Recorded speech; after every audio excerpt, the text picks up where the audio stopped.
Hello বন্ধুরা, তোমরা সবাই কেমন আছো? আমি তো ভালো আছি। আবারও চলে আসলাম তোমাদের মাঝে একটা নতুন ব্লগ নিয়ে। তো মাছকে কি রান্না করবে না করবে, হ্যাঁ, কি রেসিপি বানাবে, তো সেটাই তোমাদের সঙ্গে শেয়ার করব। তো চলো আজকে মা কি রান্না করছে সেটা তোমাদেরকে দেখাবো আমি।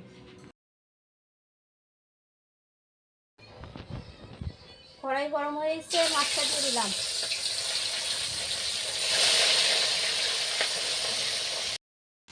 জিরা দিয়ে দিলাম, হলুদের লঙ্কা গুঁড়া দিলাম, পেঁয়াজ আদা আর একটু কাঁচা লঙ্কা দিয়ে দিলাম, পাকা লঙ্কা দিয়ে দিলাম,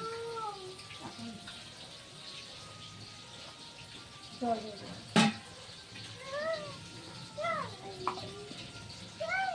মাছ কষা যেন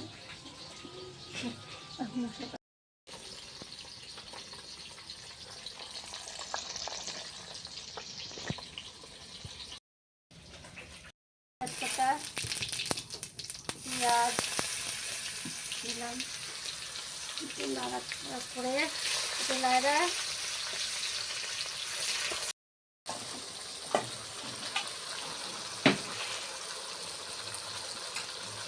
টমেটো দিয়ে দিলাম, টমেটো কাঁচা লঙ্কা দিয়ে দিলাম এর মধ্যে দিয়ে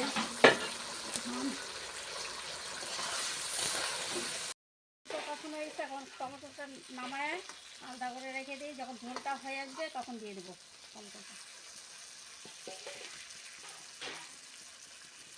নাহলে একদম গলে যাবে। কখন হয়ে গেছে, জল দিয়ে দিলাম।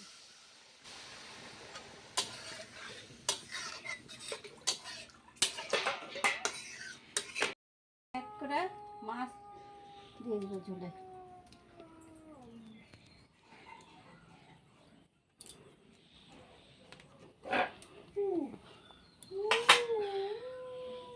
মাছটা দিয়ে দিলাম, এখন টমেটোটা দিয়ে দিলাম ঝোলে, দিয়ে